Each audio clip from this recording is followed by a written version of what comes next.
Hello and welcome to another episode of the Mastermind, Body, and Spirit Show. I am your host, Matt Belair. Today's guest has the ability to interpret deeply profound universal wisdom from his conscious awareness of reality. Throughout the course of his life, he has learned how to masterfully articulate this knowing in a way that benefits those who are desperately looking for real answers to the big questions in life. He is a father and owner of two mission-driven businesses, tourmalinespring.com and livingnuts.com. Editor of the blog, theuniversalobserver.com, spokesman for the Primary Water Institute that drills portable water in third world countries that have none, and admin of the 1111 movement group on Facebook. His daily life consists of grounding the principles of natural laws and higher awareness into small business structures. In his free time, he sings for a rock band, writes books, and discovers caves filled with giant gemstones and crystals, which sounds amazing. Welcome to the show, Seth Leaf Pruzansky. What's up, brother? Thank you, Matt. Thank you for having me here. I really, really appreciate that. Yeah, man, I'm excited to get into it. You just came into my awareness. You sent me a note, and I was like, what are you working on? And I got to look at Tourmaline Spring, if I'm pronouncing that right, and Yep. Everything water is coming into my radar like crazy. And for the longest time, when I started to be more aware of food, water was always there too, saying, alkaline water, natural water, spring water. And the challenge for me when I travel and things like that is how do I access it? And we're getting more and more information around water. So why don't you give us a little bit of background? Because I watched some of your interviews. So a little bit of background on how you got to where you are today, what you're working on, and we'll go deep on water, nuts, consciousness, and everything that you're working on. All right. Yeah, great. Well, first of all, I totally empathize with you. I don't think there's anybody who travels around on the face of this planet that is having an easy time getting access to naturally pure, clean water or food. We're just literally, it's become a systemic condition of our species, of really business industry. It's this industrial revolution that has gone rampant, creating such toxicity in the world, such pollutants to the degree that it's contaminated even the smallest subatomic levels of everything, the air we breathe, the food we eat, the water we drink. And so this idea of what is sacred, what is pure, it eludes most people. They can't even, because I call it sacred living water. Most people just laugh at it. They cannot even begin to understand what that means or even what it suggests, So I think therein is really kind of the issue of, kind of says a lot. It says like more than we're even aware of as a species, We got to connect to that purity, to that inner essence, to that which is without human influence or anthropogenic input, and live from that place. And that's very possible to do from a personal perspective. When we realize that and really begin to embody it, then we can reflect that and bring it out in the world around us. So that's really what my mission is in this world. And that's what I try to do through these small business structures. So awesome. So how did you discover water and, the importance of it and come into the spring? Because I know that's a pretty good story in itself. Yeah. Well, I live in the state of Maine, and they've, growing up, we've always known Maine is a water producing state. We've got the ocean right here. We've got these mountains, and it's just this constant thing of water coming off the ocean, engaging with the hydrologic cycle and creating massive amounts of water. And because of that, there's big water companies here. There's multinational corporations who are, mining water, essentially. People mine for water. Let's get that clear. This isn't just, it's water mining. It's the same thing of any other kind of mining around the world. And there were lots of other smaller companies doing the same thing here. But this is known as a water producing state. And they say that Maine is to water what the Middle East is to oil, or what California is to gold. So water is very, very prolific here, and so are natural springs, which is another phenomenon altogether, because sadly, true natural springs, authentic natural springs, are pretty much on the endangered species list when it comes to drinking water. And that's part of my thing, is to help people understand what a natural spring is, how it has the potential to purify water to a degree that is just unfathomable. Like the Brita filter that you use. These filters that people put onto their faucets or taps or whatever, these things are composed of earth elements, but they're very small, right? So you have this little filter, this thing attached to your pipe, but it's being, filtered through layers of charcoal or sand or minerals or whatever kind of earth elements are in there. But this same process is happening under our feet to a degree that we can't even begin to imagine. It's just this massive filtration going on inside of the earth.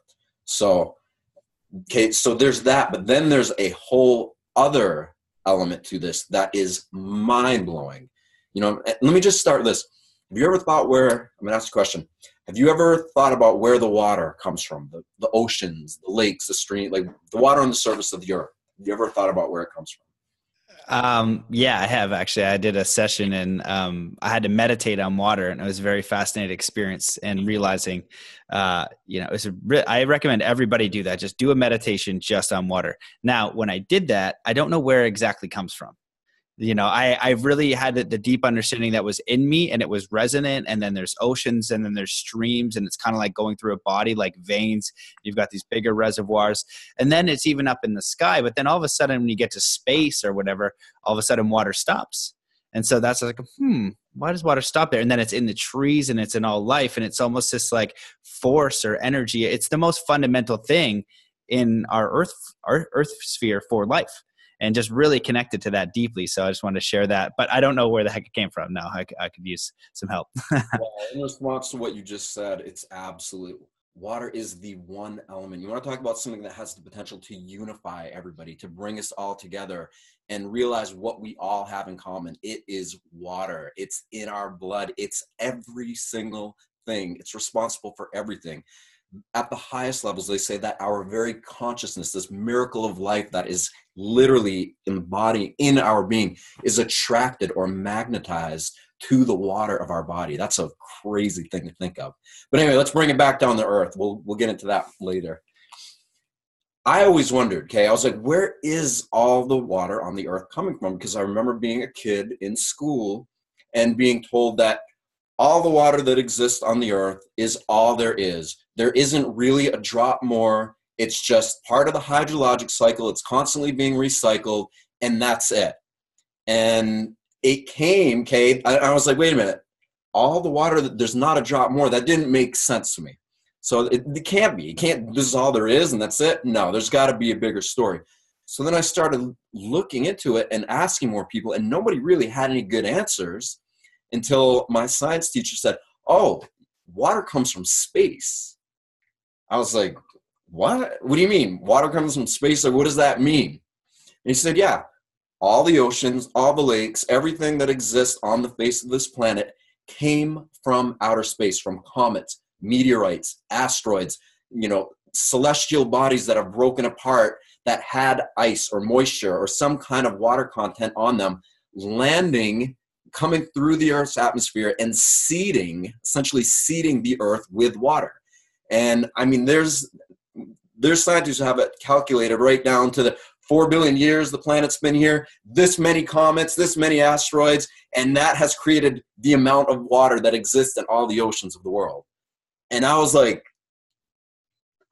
wow, really? That's what these guys think? And it's like, all right, I guess if they've done the calculations, but at the same time, I could feel that something's way off with that. Like, there's just something way off. Like, where it can't be coming from space. There's got to be something else. And, then I found out about primary water, which is also called juvenile water or magmatic water. And the reason, what this is that the earth is creating water. Most of the water that comes on the planet didn't come from outside of it. It came from inside of it. The same processes that create minerals, metals, all these different elements in the earth, these rare earth elements, these common earth elements, they're being created by the earth and it's being pushed out. That's why the earth is expanding. That's why continental plates and tectonic plates shift. That's why you can see the earth is expanding. Our consciousness is expanding. The universe is expanding. And if our state of awareness is not in a state of expansion with it, are we in reality? Well, maybe, maybe not. That's a different topic. But I found out about this concept of primary water because this spring, the source of water that I represent in the mountains of Maine, is something that even in Maine, okay, where we have springs, we have water, there's just water bubbling everywhere. This source blew my mind when I first experienced it because, well, springs are down low. You know, water doesn't flow up, it usually flows down. So for water to be ascending or being pushed up, it needs a tremendous amount of hydrostatic pressure to be able to bring it up. So most springs are down low because that's where the hydrostatic pressure is, you know, enough. The aquifers are pressurized to push them up. But this one's almost 1,000 feet above sea level, and it's a lot of water. So think of a volcano, right? Like the atypical version of a volcano. It's this mountain like a cone, and in the middle of it is this magma that erupts. This spring is kind of like that, but instead of magma in the middle, it's water. So just like knowing about this source and being like, wow, that, like, how did that happen? Because all the springs in Maine that I see aren't like that one. So what is causing this massive amount of water to bubble that high above sea level and to be as chemically and naturally pure as it is? Because there aren't even radioactive isotopes in it, which we can get into that later. There's radioactive isotopes in everything, sadly, but it doesn't exist in this water or other water that is coming from the earth. And there's a reason for that. So by knowing about this great source in Maine and really just being like, what the heck, what is doing it? I started talking to people. I started talking to hydrogeologists. I started talking to water chemists. I had a few of them come up to the spring. My business partner had different people come up to the spring, scientists, and study it. And nobody could give us a definitive answer of how this much water was being pushed this high above sea level and coming out that pure. So there are a few prevailing theories. One was that in order for this kind of water to be coming up that high, it needs to come from a higher area. Because if it's coming from a higher area, then it's creating the pressure needed to push that water up as high as it is. But there isn't anywhere higher than that for 50 miles around it. It's the highest point in Cumberland County, and the hills, the foothills of the White Mountains and, you know, the northern end of the Appalachian Range here, it isn't higher than that one point. So they were like, well, all right, I don't know. It's not coming from this hill. There's no way that much water is coming from this one hill that it's on. But they're like, the problem with that theory is that if it's coming from the White Mountains, which are 50 miles away, then the water would be traveling horizontally through the bedrock underneath. It's not common. It's really, really rare that spring water would travel that far. But what caused them to think that, you know what, that's probably not happening is because if it's traveling horizontally, it's going through the bedrock, it's going through all the mineralogy here. And this is a highly mineralized area.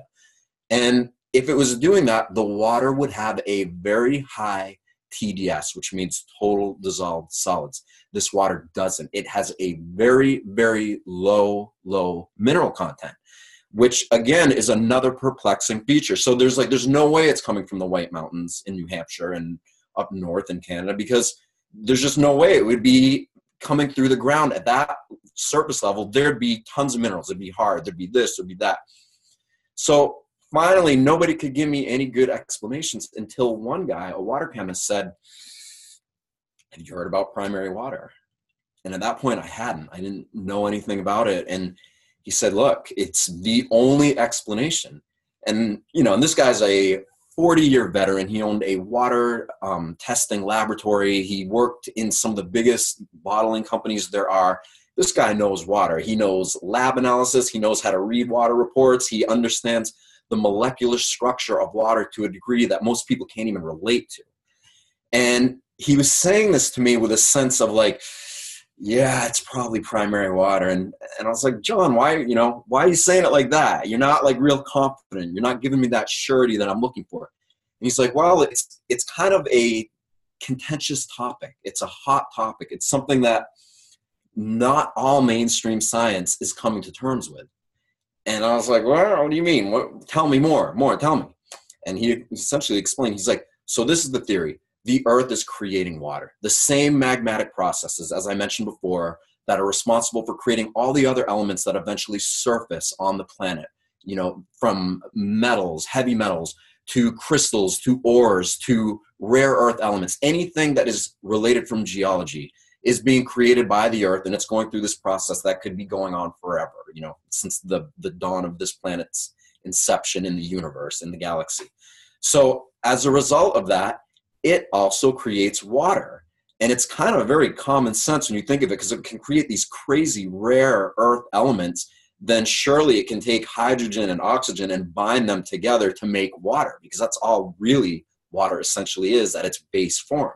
So it's like, yes, of course that's what it does. So then the question has become, okay, if it's creating water, which you can see sometimes, like if you ever seen do you like crystals at all? Is that anything you're into? Oh yeah, man. I love crystals. I'm rocking a big one. I'm always rocking this one. You can't ever see it on the podcast though, but yeah, I'm always nice. Yeah, look at man.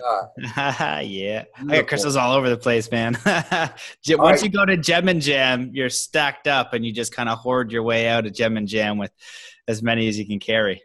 You'll have to tell me about that. What's Gem and Jam? It's in Tucson. It's the largest gem show in the world. Yeah. All right. Yeah. I know by other names. Yeah. So then, you know, if you've ever seen a quartz crystal, or, you know, it happens in other crystals too, but they call them anhydrous or a hydrolite. So it's a crystal, but inside of the crystal is water. Right? Have you ever seen that? Yeah. You twist it, there's a bubble, and you're like, oh my God, there's water. How did that water get in there? This crystal was formed inside of the earth, right? It wasn't outside of the earth and water got injected into it. It formed inside of the earth, and it formed its own water. So the water you're seeing in these crystals, like a quartz crystal like you have on right now, is roughly 300 to 500 million years old. So the water that's in that crystal is 300 to 500 million year old water. That's pretty, like, just considering things like this opens my mind up a lot. It really makes me think a lot deeper about water in my own body, water in the planet. Like, what does this mean for our species at a time when we're like, it's evolve or die? That's kind of where we're at with where the world is at with everything right now. It's time to wake up, to consciously evolve, to become hypersensitively aware of our true essence and live from that place. And water is one of the biggest and best and most profound keys that we have to unlocking that self-realization and then self-actualization. So anyway, let me back up. Water, okay, it's being formed in the earth. But then the more I looked at it, you know, and the more the reason it's controversial is, see, now we go into political things, we go into all this Illuminati stuff, all the, you know, fear tactics of the world and all this stuff, which, you know, whatever. At the end of the day, I don't really spend a lot of time thinking about those things, because you can just go off into areas that really leave you feeling disempowered and really kind of bring you to this area of like, oh, well, if I can't do anything about that, then what's the point of even giving my attention to it? What can I do something about? That's more of what I'm interested in. And what I can do something about is to get so acutely in tune with what I have available to me. And what I have available to me is this body, this profound human body that has unimaginable innate intelligence pulsing all through it. And then I have this mind that has seemingly very little intelligence compared to the innate intelligence of my body, but I've got enough street smarts and enough common sense to equate it with, all right, if I take my little bit of intelligence and focus on this innate intelligence, will it influence my normal intelligence and start giving me the ability to think in an expanded perspective? Or yes, it does. And I've tested it time and time and time again. The answers to everything we seek, things that we don't even know we seek, are found within us. Every great religious tradition in the world tells us this. Every great spiritual tradition. Everybody who is truly coming from a selfless place and has realized this is going to do their best to impart this profound universal truth upon others, because it's a key to liberation. It's a key to end suffering. And it enables us to have the ability to really tap into our potential and live from that place. All right. back up again. I'm getting off topic here. I'm going to start channeling, going off to a whole No, lot. no, I like it. And so just for clarity, what is that? Just, I want to hear you say it again. What's that one universal truth that you share? Can you just say that? Well, there's a bunch of them, but it's basically that there's profound innate intelligence in our body, right? Yeah. Well, I'll just add that and continue to rant because it's wonderful. The courses that I'm doing and even the brain stuff, I'm doing some stuff on the side, through the podcast people aren't aware of breath techniques and things like that. However, the gnarliest mofos that I'm interacting with are all about, we don't need to die, and they're way smarter than me, and I'm scraping by. I do okay. And two, the body is the intelligence. It's the suit. The body actually has the intelligence. So I kind of like have it as like, you're kind of like the child dum-dum strolling around in this infinitely intelligent thing, the body that has, you know what I mean? The one example I give is like, if you're just walking like in a supermarket or something or wherever, and a tiger comes in, you might like parkour over the friggin' lettuce and then jump up on a rack, and then your body is going to be somewhere hanging from a rafter and be like, oh my God. And then the mind will kick in and be like, what just happened? And I'll try to figure out what it just done, but the body will just save you. And so it goes so far beyond that. So I just wanted to add that and just kind of double down, because that's the information that I've been getting. It resonates with me, just on a personal note, and the stuff that I'm looking at for activating my consciousness has a lot to do with activating my body and giving it that innate intelligence. So I agree with you, and please go on. Thank God. And look at, this is really what it's all about. Water, the conversation, like all these are elements that kind of get us to the next level. But what we're talking about right now, that's really what it's about. And it's actually very simple. We have genetically and ancestrally evolved with a very limited perspective of what we think reality is and what others have told us it is. And so our very human minds create very limited parameters that we perceive the world through.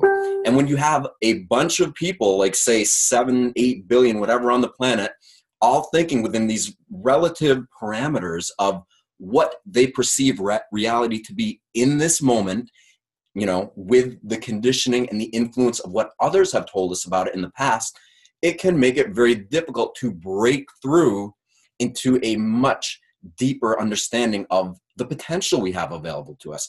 But guess what? That in and of itself is our own illusion. There is nothing in between us and really, truly awakening and evolving to levels that, as far as we know, may never have even yet been as far as we know, we are on the cutting edge of human evolution on this planet. We absolutely are. Sure, we can speculate there's this on that planet or that on this planet, but let's just focus on what we have right now and what we know, because I know for me, that's way more empowering. I get way better results. And you know what? From that place, the future looks bright. Screw this gloom and doom. Forget all the fear tactics. You know what? It's a miracle that anybody or anything has the chance to exist at all. These bodies are literally temples. They are temples for our intentional activation of this soul, this energy that's inside of us, to literally get, by using what little bit of intelligence you have and attuning it to this innate intelligence of the body, a bridge happens, literally a bridge where the energy that is actually causing your heart to beat and allowing your lungs to breathe and allowing you to see through these eyes, that energy suddenly it reveals itself for what it truly is. And then you no longer end with your skin. Your body doesn't stop with your face or your skin or the end. You literally begin to come out of your very own body. And you realize that holy crap, there's an energy field in and around not only every cell from the smallest subatomic microscopic level, but the whole of my organism creates a profound, ineffable energy field that if I just give my attention to it and pay attention to it, it literally will start giving attention to me, to my intention to pay attention to it. And in doing that, this bridge is creating. It's almost like a ripple in time. It just rips open the fabric of the normalcy, the way things have appeared to us in these short lives. And literally, we begin to experience the essence and the reality of what we are, which is nothing short of a complete miracle. And if anybody ever tries to convince us otherwise, then you know very well that they don't know what they're talking about, because how can we not be humbled? If I really start pondering my own existence, I will get on the floor and start crying, just tears of joy, thanking God, the universe, whatever name you want to give to that which is nameless, undescribable, impossible to imagine, and thank it for affording me, allowing me the opportunity to experience reality in this form, because everything is possible. Anyway, did we just go off? Oh, brother. No, I love it. And I'd like to suggest that water has just like a little bit of like magic mushrooms in it. And that's what's doing it, because I can totally relate to what you're saying on both spectrums. One, through meditation, having that direct experience. And it's a direct of the God, the unknowing, the ineffable, all of that. Two, I've had it through ayahuasca. Three, I've had it through mushrooms. Four, I've had it spontaneously. And they're all the same. And, science will say it's a DMT experience. So then when you're telling me all this stuff, it's like, okay, cool. You can get it through altered states. But to get it naturally, it was the really clean diet, really clean water. And all of a sudden, it's like you're in a brain fog. And so if you've never experienced outside of the brain fog, you'd be like, okay, there's an energy body and this and that. It's like, no. Like and then it's like, I know it. I've been out. It's like a turtle popping his head out and like, oh my goodness, this is wild, and pop back in. So, your continued energy of the water and what it's doing is magical. And when I had Unity Grace on, who is this oracle, ascended being, just angel, goddess, whatever she is something else. She's like, and a few people have said this, the fastest way for you to evolve your consciousness, and I've heard this in channelings as well, at this point in time, is the water, because you're 80-90% water. Water is in all things. Water vibrates. You're a vibratory being. And so you can suspend disbelief, and you're looking at the water. I'm teaching my nephew how to eat. And, my sister, I love my sister, but she's giving him too much friggin' cheese, too much meat, and like too much sugar. It's like, yo, look at, like, this is changing. I mean, he's like, oh, I don't want this. I only want this. I only want this. I'm like, yeah, buddy, if I ate ice cream all the time. So I go and like explain that I grab some bathroom chemical. I'm like, you see everything written here? And all that is like, these are chemicals. These aren't good for you. I was like, this is just a banana. This is what you want. You know what I mean? I was like, you might not like it as much as straight up ice cream, but explaining. And once you start to fuel the body correctly, then you're opening up, and then you're also talking about the awareness of possibility. One of the easy ways that I like to explain it is that through sport. If you don't believe you can land a backflip on a snowboard, you can't.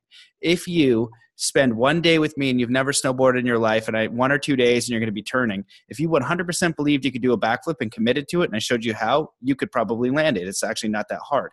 So with this activation of possibility and consciousness, that's a very fundamental starting point. And how you start to experience it is through action and what you ingest with your body. And that's why, I'm teaming up with a few people on stuff like the food and the diet and things like that, of how I want to get that, I just had Dave Sandoval on. He was one guy that was recommended, and he talks about GMOs. And then when you see that, then you find the big bad Illuminati and the corporations, because they're just right there giving you McDonald's. And you're like, oh, I got to avoid that. So what do I build? What do I put in my body, and how do I get it? Because this GMO, this whatever is not serving me, and it's making me denser and not lighter. So that's my rant. Go ahead. Yeah, you're absolutely. That's essentially it.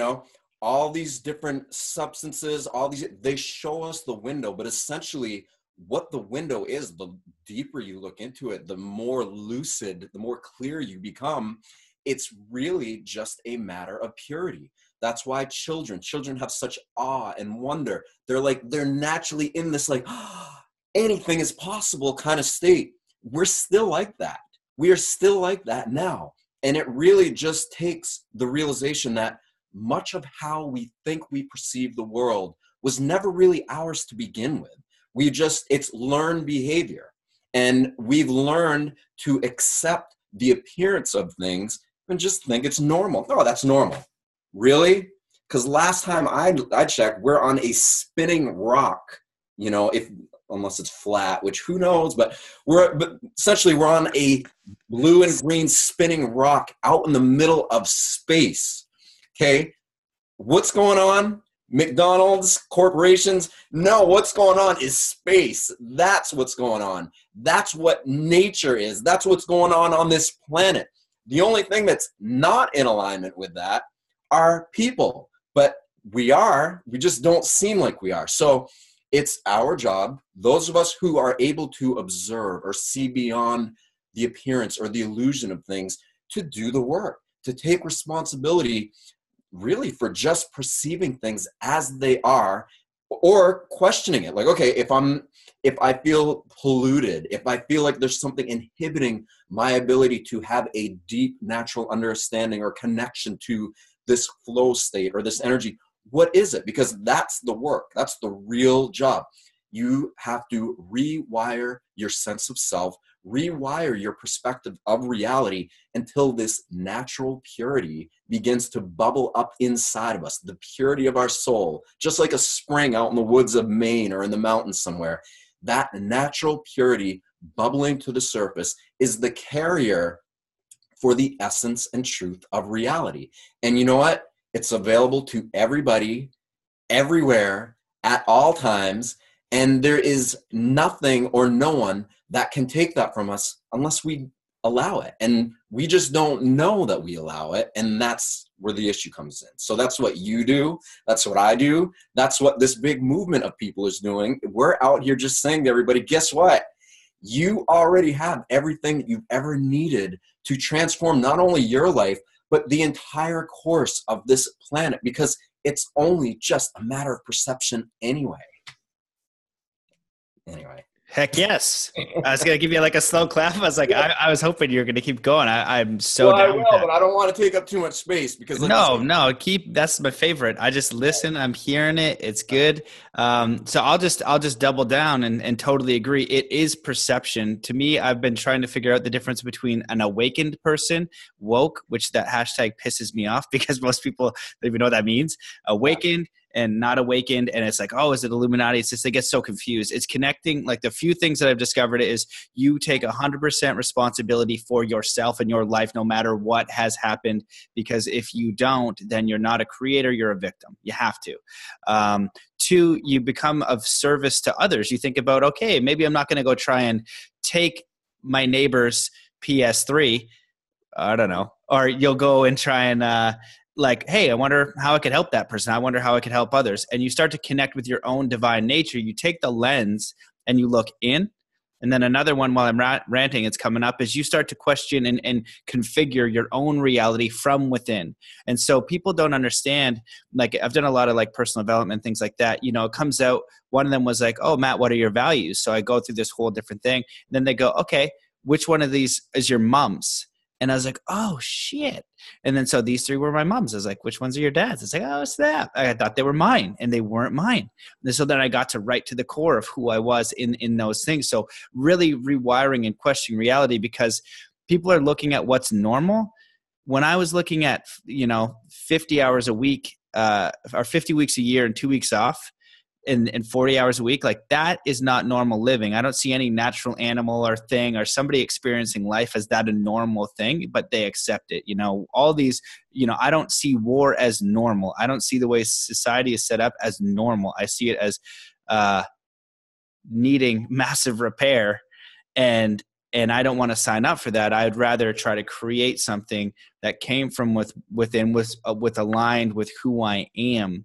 And so your perception of reality is everything. And that's why it takes courage once you connect to that to actually start living it, because your heart and your infinite being knows it's eternal. It knows you don't die. Now, religion in the past has used that fear of death, because if you don't do this thing, these 20 Hail Marys, this certain way, you burn in hell for all of eternity. That is scary as bananas. And so when you know that that's not real, that you are not going to burn in hell for all of eternity, that you're infinite, and then that this is an experience that you're having. You now empower yourself with the creator, and that's you and source, like that divine natural essence, the thing that when you're a bear, the bear goes out in the woods, he does his thing. He's not really worried about what the other bears are thinking, or, you know, get his insurance on time. He's just living and being. And if we're evolved past bears, past animals, and there's such incredible creatures that connect with, you know, you watch BBC Planet Earth and what animals do to live and how they live in these extraordinary circumstances, and they're all taken care of, and there's carnivores and there's little guys underneath. How are they all living? Like, it's a cycle, but it's ludicrous. So how, as we as advanced species are actually so dumbed down in our mind, and we're all stressed and we're all worried and we're ruining the planet, and we're not in harmony with everything around us. You know, we're disharmony. So we've got to come back to harmony within ourselves. So that's just my doubling down on yours, and I'll just throw it back without a question and see what you want to add on. Oh, absolutely. Look, it's spot on. And you know what? We're all going through it. Everybody is going through the same thing. You know, but the trick becomes, how do you not react to the appearance of things? And a lot of people struggle with this because, like you said, life, no matter what it presents to you, it will either put you in a mode of becoming empowered, or it will disempower you. And the key is the way you relate to the experience of what life presents to you. Most people, because we've been trained to perceive things as I'm me and you're you and this is that and this is it. We have these preconceived notions and belief systems of appearances, and all they are is appearances. When you really begin to deconstruct, okay, just because I think this is a cup, does that mean it's a cup? I know this sounds kind of weird talking in this way, but it's literally like undoing everything that we think we know about the world until we get to a place where we're no longer thinking that we have anything figured out. We're no longer believing that our experience right now is dictated or determined by our past. And instead, we just begin to have a direct experience of existing in the moment as it actually is. But even the moment isn't real, because there isn't an actual moment in time. So even that whole thing of being in the now, so when you're in the moment and you're in the now, then what? Well, if there's no time, then there can't be any now. Then what is there? There's only awareness. There's only consciousness. There's only this perceived appearance of the way things appear to be. And so what I do, and I think many others do it and have been doing it forever, is I just sit back and it's like, okay, I don't know anything. I actually have no clue. Everything that I thought I knew about anything turned out to not even really be real, because there's something that's way more real beneath the surface appearance of everything, that if I just allow it to be what it is, it reveals itself to me. So that sounds kind of out there and it might be kind of hard to get, but what is that essentially? It's very simple. It's almost like there's two things going on in this world. There's us, the person who we think we are, right? Our human personality. I'm Seth. This is my job. This is what I do. But then there's this other part of me, of Seth. It's this energy. It's this miracle of life that's causing my heart to beat, my lungs to breathe, to have sight through my eyes, to be able to hear through my ears. That's allowing these normal functions of my body to exist. And that is way, way, way, way, way more intelligent than I am. Way more. And it's really, really got there's an electrical quality that allows all of this to take place that seems to be missing from the equation of most people's perspective of reality. I mean, we're so dumbed down. I don't even like using that word because I think that's just an appearance too. But we're so conditioned to just think that, you know, what we see around us is all there is. You know, I mean, most people can't even imagine what's going on in the next town where they live because they're just so tunnel vision, right? We've got this tunnel vision, but you have to ask yourself, is this little tunnel that you're seeing through, do you really believe that there's nothing outside of that? You know, and then you have, if you're logical, if you're being rational with yourself, you have to say, you know what? Obviously there's something there. And so I call this kind of self-inquiry expanding the inner and outer edges of the thought process. we have literally created a mental prison. We have so long in this life and through other lives, and as a species, become so conditioned to how we perceive the world that we've literally created this species-wide collective thought barrier that most people are subjected to and succumb to without them even realizing it. But that barrier actually is only this big compared to what's containing it. And what's containing it is infinity. And that infinity is, like you said, we don't die. Nothing dies. Nothing is born. It's all one thing, evolving, continuing, expressing itself in a multitude of ways and frequencies and sights and sounds. And if we are only so blessed and lucky enough to get a chance to partake in it a little bit and become aware of that, then it blesses us with realizing how lucky we actually are. And that empowers us as opposed to victimizes us. But most people are so locked. They're jailed in this prison of ego, of self, to the degree that they've forgotten how to have gratitude for life. They've forgotten how to love life and love others and express that love selflessly. It's a very difficult thing for people to do because they perceive, we perceive, I perceive, everyone does it. We perceive things as separate from ourselves. But the more we tune into the innate intelligence of our body and allow it to just be what it is, it influences the limited intelligence of our mind. A bridge happens. Then literally this divine, miraculous energy, whatever you want to call it, that is causing all these, autonomic functions of the body to occur, are no longer jailed inside of this prison of self. It literally begins to emerge. You could call it awakening. You could call it, there's a million ways to call it. It's the soul. It's the miracle of life, but it just begins to come out.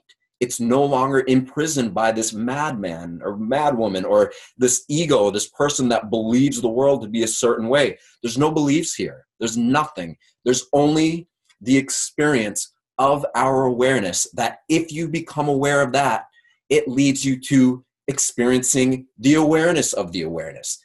It goes on and on ad infinitum into forever. But the more objective we can be within the confines of this appearingly subjective human experience, the more the ultimate objectivity of the universe, of the timelessness, of the miracle of life, the more it begins to imbue itself into our normal cognitive thought processes as the human beings, as the egos we believe ourselves to be.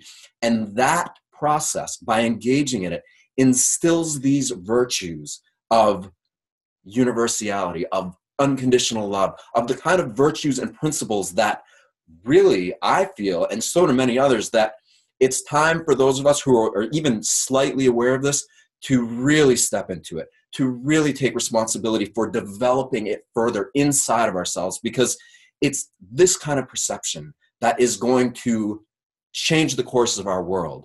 It's going to educate and enlighten those who are, like the Illuminati and all this stuff. Are there really evil in the world? Whatever. That, again, it's another thing that brings us out of empowerment. I just look at it like, is it even that? I don't know. I can't say that. Maybe all it actually is just is ignorance. Maybe that's all it is. Maybe this whole power struggle, maybe this, the people who are creating McDonald's are probably eating it. The people who are destroying the planet are obviously destroying themselves, but they just don't know it. Our very conscience, our awareness is impacted. It's imprinted by our actions, by our thoughts, beliefs, behaviors, actions, by the way we conduct ourselves in this world. And you know what? That is unescapable. For anybody who's ever done DMT or psychedelics or sat in a cave and meditated, however, or if somebody was I was in a severe car accident when I was 14 years old and was aware of the entire thing and realized all this stuff. However it happens, it's essentially the same experience. It is life. It's the miracle of life, which is unified throughout everything, just like water is unified through all of our bodies and everything on this planet. And it is literally almost like, see, this is where this stuff gets really weird too, because it's almost like you have to like go out into it, and you have to be willing to, you know, sacrifice, or these are kind of hard to explain and stuff, but you have to be willing to really let go of who you believe yourself to be, and let go of your issues and your problems and the things that hold you back, with the trust and faith that whatever you have a sense is beyond there, you just have to have faith and believe that it's going to catch you or embrace you. And that is really difficult for a lot of people. It was very difficult for me. Had I not been catapulted fully into that experience, I wouldn't be able to articulate it. I wouldn't be able to understand it in a way that can help others come to that understanding in and of themselves, because it's not my experience, just like it's not your experience. It's everybody's experience. It's the essence of what they really truly are, because life, which is responsible for everything going on, is literally attempting to experience itself through these very human temples that we are in. And it's just to the degree that we allow that process to unfold that it gives us blessings, it gives us gifts. And those gifts are by giving us a more wise, mature, loving, empathetic, compassionate, you know, empathic human personality. That's really what it does, you know? So that's it. That's incredible, man. I love it. And I have to build a bridge here because it was so good. And I'm with you. I get it. Okay, where do I start? It's a lot. All right. So some of what you're talking about is what Sandra Walter refers to as divine neutrality. And so you're observing an experience and you're able to energetically stay divinely neutral as the experience is happening, rather than grabbing the mind, and the mind comes online and then it judges and it filters and it categorizes in square and triangle and all this kind of stuff. And then once it does that, then you feel a certain way, because once you've categorized who you are and your life experiences and what you're observing, well, then the feeling will now come online, because you've just categorized the correct thing for Matt to experience this event. And so if there's 1,000 people that all witness an event, everyone is going to do their own process. It's going to come online and they're all going to have a different feeling, right? If they see somebody get hit by a car, 90% of them probably going to feel sad and all different things. Maybe 10% feel neutral because they don't give a crap. Maybe one guy's stoked on it because he's super weird. You know, like, who knows? But then you might have an ascended master there, and they're looking and they see that, and they see the compassion. They're like, oh my goodness, like, I care. Let me help this person. But also, you know, they're observing from over here what the body and what the mind, what the mat is feeling. So it's not that I'm not me. It's just I'm not attaching to my past programming of how I feel about the situation, if that makes sense to me. So then you talk about the cup, which is a good one. So in Zen, they'll give, you know, the people the cup, they'll give their students a bowl, and they'll say, what is this? And the first one's like, it's a bowl. And then he gives it to the next guy, and he's like, what is this? And he looks at it, and he puts it on his head like a hat. And he's like, very good. And then he's just like, what is this? And he gives it to the last guy and just smashes it. And he's like, excellent. You know, he just, like, when you have that child mind, and if you look at a kid, you have, you know, you let them be kids, because when you're an adult, that's when things get serious. Yeah. You know, you don't know about the serious nature of this. It's because it's serious because people believe we're going to die, and you do die in the physical body. Maybe some people think that we don't need to. I'm one of those. And two, they think your spirit dies. And then where do we wrestle on what happens on the other side, and who has touched the other side, and who's the authority on the other side, and how do we listen to that? Because if we don't mess with the other side, if this life is challenging and that one gets worse, you know, oh God, that's some scary stuff. So I think that what happens is we bring our past and our conditioning like luggage. Every day we bring every single experience through our life to mold who we are as luggage. And we bring it up, whether it's manifests as fear, doubt, you know, as we're going through all these different things. And what you're speaking on and letting go and being and having faith, it's like getting back to that primal innate energy of, I was talking to my buddy Jiro Taylor, who was on the podcast. He has Flow State Podcast, an amazing guy. And he was talking about his experience in life at Burning Man, and he went from one ceremony to another, to like a Kama Sutra retreat, to like just no Tantra. Kama Sutra would be fun too. And You know, he just, when he was explaining to me, I was like, bro, that's like universal flow state. He just was like, all this stuff was lining up because he's just surrendering. And so what I thought of was like the idea, and I've heard this before from Dolores Cannon, I think it was her, and she said, the mind in this universe, in this dimension, is so powerful that every single time that you are faced with a choice, you do both and you experience both. And I was like, that's an interesting thought, because I have been to these realms that when you come to this one, you're like, I'm in a video game. I know that this is some sort of video game, and they're trying to make me believe it's serious. And it does look serious, and it does look frightening, and it can be really hard. So then when you're speaking there, you know, about Illuminati, you look at food, and I've done that thing. I've been to the dark of the dark of the dark, and it's just horrendous. And if I'm snowboarding on a mountain, does it affect me really, or am I just being ignorant and I got to go fix that thing? So I kind of weave it around and I alchemize it and figure out, is there an action step that I can take to be of service for a problem that I see? And so we got to build the new world the best way we know how, that we're aligned with. So then I was just imagining, as we come online, connect with source. What you're talking about is connecting to spirit. And when you connect with spirit, your heart's on, your spirit body's on. You're like, I feel good. Yes, things might happen. You know, I was in financial stuff, right? And I was like, thinking about it with my buddy. I was like, the worst thing that could happen to me as a Canadian is somebody would call me on the phone. They would ask me for money, and I would tell them I had it or not.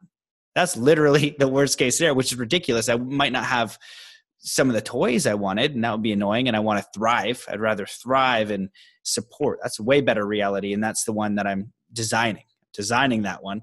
But it's taking full faith of the other spectrum, letting fully go of letting the universe support me how it can support me. So if it is this powerful, and we're designing through our mind and through our emotion as we observe life like a monkey would, or some sort of natural creature, which how they all live in flow without stress and without all these different things, you could literally fractal a reality where anything could exist. You can be on paradise in this earth, or you can be in total hell. And I used the equation of being in the military or something. You could go in the military and literally be in war right now on the planet and have all of this storyline why that's intense and that's important. And you could literally have a life where you have a community and your favorite thing is to do art and you're teaching youth art or whatever, but you've let go of everything, of the story, of security, of who you are, of your limitations, of your past luggage, your memory, your trauma, and you started to connect with that like inner voice, that inner knowing, that inner guidance. So now, as I've done my best to draw the bridges for your amazing connection, and really I think the core of it was connecting to spirit, to nature, to God, to the source, and be it. And you're observing it. You're not trying to force it. You're allowing. And then I've heard it so many different times, and it's annoying too. They're like, just allow life to go through you. It's like, well, I got 3 kids. One of them's always pissing me off. I got bills. I got my wife is on my crap about this. I got this thing going on too, Seth. Yeah. Smarty pants. Why don't you come over here with your water, stick your butt in my situation, and just live through it. And I know that they're thinking that because I even think that too.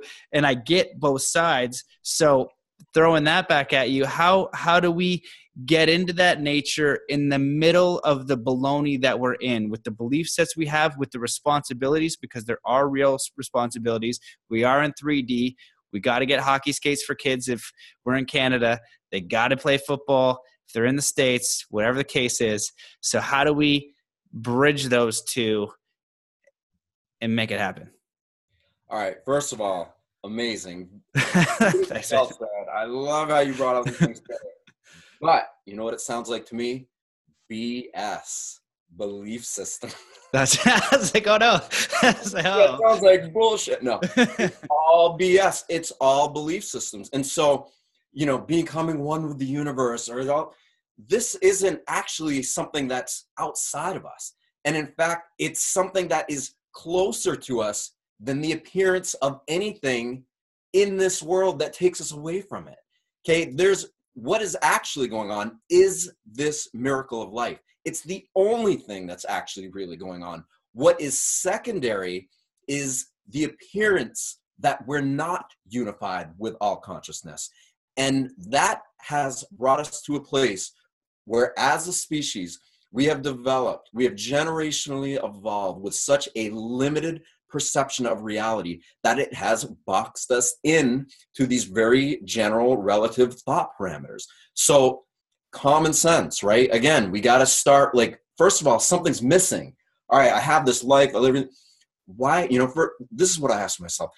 Is something going to empower me, or is it going to disempower me?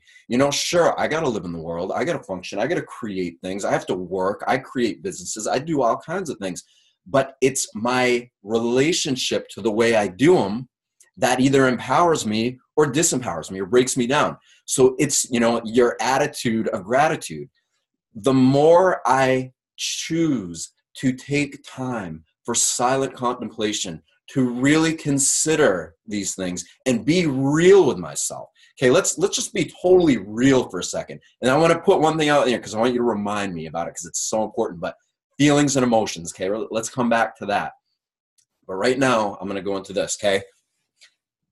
What else is there that matters, okay? When we're being as real as we can with ourselves, when we're being as honest, as brutally honest as we can with ourselves. From what we know, according to what most people have told us, according to the conditioning of the world, according to religious beliefs, according to societal beliefs, cultural beliefs, familial beliefs, whatever, everybody pretty much thinks the same thing. You're born, you're suddenly in this body, you have this very short life experience, and then you die. Okay, that's what most people believe, right? And that is very scary, considering all the things we've been told about it, that most people don't even want to face it. So then this is what I ask people. How realistic is that? How honest are you being with yourself if you're not just sitting down and saying, all right, look, let's be really objective here. Let's really consider this from a vantage point that is both in and outside of ourselves. How honest are we being with ourselves? If we're just living this life, doing whatever we're doing, and then we die, that's not good enough. Why not face that with, okay, what's on the other side of that? What is that? Is there another side of it? Is that real? What is it? Because you know what? If we really, truly begin to face that and really come to terms with it, not later in life, not after you've put the kids to bed and you've got a minute to yourself, or after you retire, which is most people do. Face it now, even if it's only for 30 seconds at a time, but really come to terms with, what am I doing here? What is this life? What is this stuff? And not being okay with the mundane appearance of what everybody wants us to believe, but instead taking a leap of faith and saying, you know what? There's got to be something more. There's got to be something real. And there is. And again, it's closer to us than anything else that is unreal seeming. Our very heartbeat is that energy. It's the oneness of the universe. It is the ineffable, indescribable, most profound, mind-numbing, mind-blowing, soul-experiencing perspective bit of reality we can come to terms with. And it's right here and right now. I wrote a quote that says something to the effect of, the second most miraculous thing there is, next to the miracle of life itself, is the fact that there are so many people alive who have forgotten how miraculous life truly is. The point being, how can you not know how miraculous life is when that's all it is? That's all it is. This appearance of things, the way the world is, the wars, and like talking about wars, okay, yeah, I've never been through a war. A lot of people in the Western world are not going through things that people in third world countries are going through. Right now on this planet, people are the worst atrocities ever. We know this. There's people starving to death. There's people who don't have pure water to drink. There's people who are drinking, the most horrific water there is. There's child mortality. There's, gunfire, every kind of atrocity that exists. So if you're in that situation, then you're probably not sitting here watching this with us right now, or really trying to become aware of this stuff. So if you're not in that situation, then don't you think that maybe it's time to give a little bit more awareness to these potential realities and consider the both short and long-term implications that they have on our species and us in this world? I think there's value in it. I think there's tremendous value. In fact, I don't think there's anything but value in that, and everything else has no value next to that. But we have to come to that in our own terms. You know, I don't read that much. I'm not a big reader, but I did read a book about, oh God, I can't even remember his name, but he was in, shame on me for forgetting, but whatever. I hardly remember my own name, and I don't even remember what I did this morning anyway, but he went through the concentration camps in Nazi Germany. Elie Wiesel, maybe? I don't know. He wrote a book. Viktor Frankl, man. Viktor Frankl, thank you. Duh. Sorry. You read about his experience, and he said something, you know, here we are, like literally you're in the worst situation imaginable. Like that's not just war. You're not getting shot. You're being gassed to death, but stored in a place where, you know, it's not happening anytime soon. It's a slow process of decay. And he's just watching everybody around him lose it and fall apart, and rightfully so. But he said there's the rare few in that situation who suddenly became numb to the whole thing, who suddenly almost turned. They became unaffected to it, and they rose above the unimaginable suffering they're being subjected to, and began to just be at peace with how ugly life was in that moment. And he believed, he wrote about it in some way. I don't remember, I'm not going to quote him verbatim because I don't do that, but he said something to the effect of, he felt like people in that situation and people who have been through things like that are the ones that are helping our species take quantum leaps in our self-awareness and self-actualization.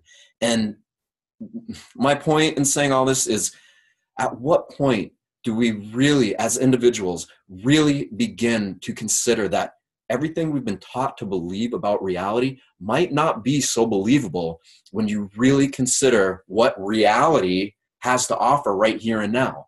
When I look underneath my feet outside on the earth and I look at the detail of everything, it is mind-blowing. When I look up to the stars at night and just consider, like, mind-blowing. And guess what? What is something going on the other side of the galaxy have to do with anything that humans are doing right here? Or what is some microscopic bacterium, you know, a mile beneath my feet have anything to do with what we're doing as a species? I think it has everything to do with it. Everything. And when enough individuals really begin to consider things from this augmented perspective, but not just consider it from a mental perspective, really begin to feel into it, okay? Open up our hearts, and I'm going to go into the feeling things here. And then you begin to perceive reality from a place that is not wired behind the eyes, where most people are stuck. They're so like stuck in this point between their eyes, behind their head, that they can't even connect to the rest of their body. You know, this is what we're dealing with here. Most people are that limited in their self-perception. But when you begin to realize, holy moly, I can literally begin to perceive reality from different points in my body. One thing I do, I can feel my pulse in my little pinky. I can feel it in my little toe. I can feel my pulse anywhere in my body. And when I do that, I can literally begin to perceive reality from wherever that pulse is. The more I practice that, I know it sounds weird to people, but the more somebody practices something like that, the more they go inside, the more they develop that awareness, the more results come that lead us to this experiential self-awareness that is limitless in nature and design. So anyway, let me ask you this. Talk about feelings, right? Emotions. Talk about the miracle of life. What might that feel like? Can you imagine? Like, try to explain to me. Like, what does the miracle of life feel like? I feel like it would be euphoric, like out of your heart and soul. Like you do like a jump, you know, and like an emoji, but like you sprinkle into like all of existence, like at one moment. But that thought probably came from a space of doing a specific experience, because I know what it feels like. Yeah. Well, you can do it, but right. Like, but that's what we got to really start coming to terms with here. Like, if life is a miracle, which obviously it is, because I'm not beating my heart, yeah, I can control my breath, but it's still happening regardless of my conscious input. But what is it that's causing that? Let's see. How were we all created? Oh yeah, two people were having sex. There was an orgasm. That feels pretty good, right? What is that?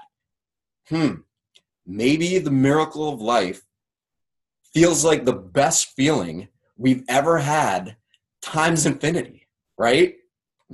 Maybe that's the really, truly what we are as individuals. But that's crazy, right? How are you going to go from the best feeling you've ever experienced times infinity to existing in this body?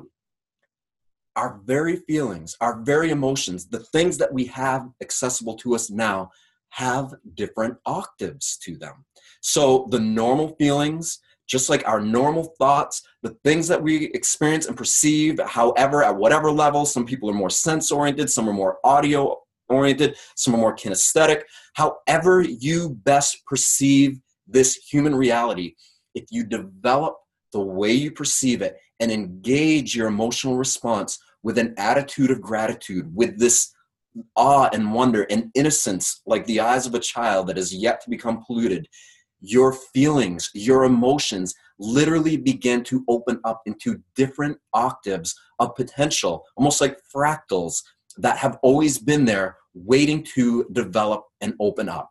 They're there. Trust me. Trust all kinds of others. I know you know it. It's there. At what point do we as individuals and as a species begin to realize that we have infinite potential? We have limitless potentiality, and it's all within our grasp. It's literally bubbling up out of us. All we have to do is just give our awareness to it and just start paying attention to it, and it starts to pay us back with riches that are beyond any material wealth anybody could accrue in this world, with the true wealth, the mines, Aladdin's cave, but it's an inner cave. It's mining the mines of our mind and unearthing these gems, these rare, priceless, invaluable jewels of self-perception and awareness and lucidity and clarity that empower us to exist with a frequency that, as far as I can tell, is right on the very cutting edge of human potentiality here and now in this world. Oh man, that was amazing. Now, you're lucky I can draw bridges for this. Okay. This is when I realized in my own self that I do have a certain skill set, because I'm like, yep, I agree. Yep, I agree. And I'm simultaneously listening to like my friends, and people are like, Belair, like that guy's like a bit nuts, right? I'm like, no. He's like, he knows what he's talking about. So let me just build that bridge for most people, because you're correct. So some of the points, stop believing in the illusion that has been sold to you. That's a huge, huge point. And so interestingly enough, I went to Egypt with Nassim Harami and the Resonant Science Foundation. Adam Roa was there, who was on the podcast a couple of times, and he's releasing a new book called Cosmic Awakening. Oh, shoot, I'm sorry, brother. I can't remember. Look up Adam Roa. He's the man. He's got a book, Cosmic something. A Cosmic something, a life, 30 Days in the Light. Oh, crap. It's going to be awesome. Haven't seen it yet. But it was this channeling process. So he connected me to this maestro. That's a pretty powerful guy. So he's like kind of did some work with me, open up my channel, all that kind of fun stuff. I'd love it. First thing that I channel today is to get on the phone and we're doing the work, and it talked about allowing, right? So I'm like channeling and I'm going through and allowing, and channeling for me, like I like to make it not crazy, just like get out of your own way and just like filter through, stop, not judge. Matt wouldn't say that, and would be worded like this, and the sentence would be perfect. It's just like flowing out, put an intention somewhere else, flow through, and it can be more complicated. Anyways, the big thing was allowing, and the real big one was stop resisting what is. And I have heard that a lot. And the thing is, at what level am I resisting what is? stop resisting what is happening, like at the concentration camp. It's happening. Yeah. Right. But even if it's like, because through judgment, you're in your house and you're going to car, you're resisting what is happening. It's just this consistent, like a weight on your shoulders. You're just consistently resisting everything and not allowing any of it. So it's like you're constrained, and you're like, and that's your energy body. And if you think of yourself as this energy body, which you and I know, and science is proving that we are an energy body, it's sending out fields, a signal, and that signal is going to change your reality in this matrix hologram type of deal we're in. It's completely relational to your signal. So I just wanted to share that about, because I think that's a really important point. We're just resisting what is all the time. And we're creating this little bit of weight every single day for how it should be better, how it should be worse. While you're just saying, allow it, be it, you're in it, just allowing life to happen as it's happening. You don't change it, it should be over here, it should be over here. You're just in it, observing it, fully, completely surrender to it. And you also keep touching on life as a miracle. And, Coop Blackson, when I talked to him, his father literally did miracles in Africa, healing people like you would see in some sort of movie, like a faith healer, but like for real. The guy's like healing blindness and all kinds of stuff. Apparently, I've never seen it. I think Coot is telling me the truth. And he said when he grew up, it was normal to him because he didn't know any different. So that's his belief system. He grew up and his dad was healing people magically, miracles. And so he just believed in miracles, that miracles were normal. I think Wayne Dyer might have a whole book about miracles being normal, or what miracles are regular, or miracles are ordinary, something like that. Or maybe he just says it, I don't know, so along those lines. And so life, and Coot's like, it's not about that little fractal second. What I hope that people understand is that each and every moment of life is a miracle happening now. And what we've done is we've agreed to accept the illusion that it isn't. It's like we're in the greatest, most amazing theme park as the elite being, as connection with source and everything that this universe has to offer. You are in it. And you look around and the universe says, look, like you're in a game. Look at how much crap you can see that's wrong. Like, what gets you stoked to go build? Right? You don't want to just go zap like a wizard and it's built. The game would be boring.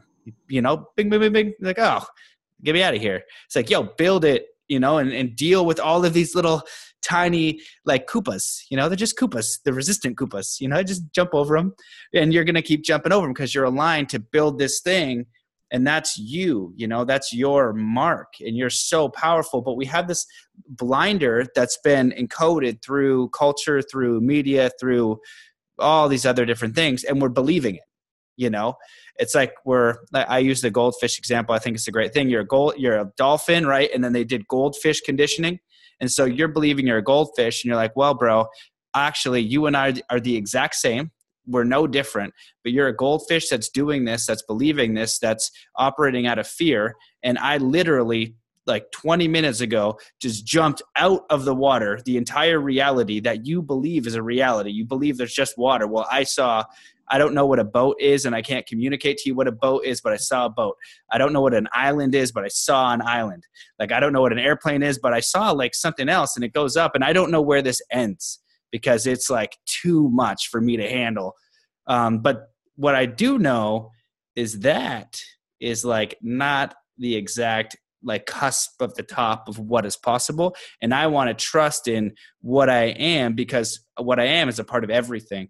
And Wayne Dyer, and I just watched his movie.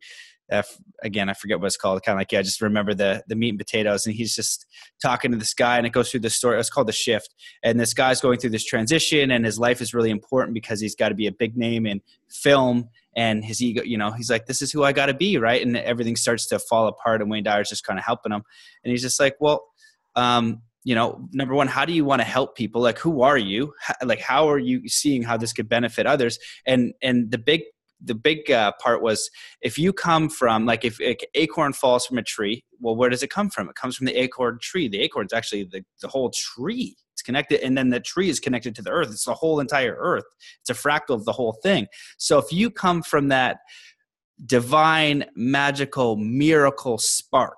And that's literally how you come into this existence. That is literally, when you trace it back to your origins, that's as origins as we get, as we can know from right now, that's what you are. And you are, so that means you are connected to that energy, to that intelligence, to that lineage, to the entire universe.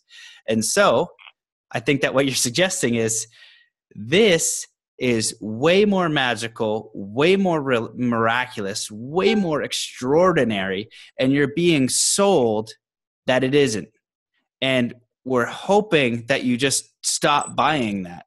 And a simple example to close would just be like, for me, I get interviewed on podcasts, and this is when I realized, like, I'm learning to distinguish more and more what, like, you know, awakened or whatever, because like I would say, okay, I'm a born awake. Well, what the hell does that mean? It's like, there's a few subtle differences. And like, one of them was, I look at the bull crap and I'm like, you know, like politics, I'm like, this is horse crap. Does nobody else believe me? Why? And then we're into adults and they're still arguing as like, the system is broken. You're wasting your time. You're wasting your energy. You got to build something else. They are liars, man. If you haven't figured that out, you have really got to wake up, you know, simple things like that. So, you know, and then it goes deeper and deeper, but it's a simple thing of perceiving, you know, I just wasn't sold the lie.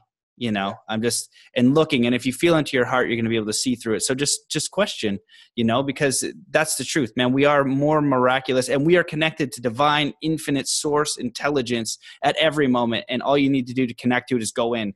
And it might be confusing, but it's a start. And this is why you do it, because the rewards, like you say, are beyond anything that finances could ever do. Most people, not all, but many people look for it that way first, because that's what they're sold, and they go and they try.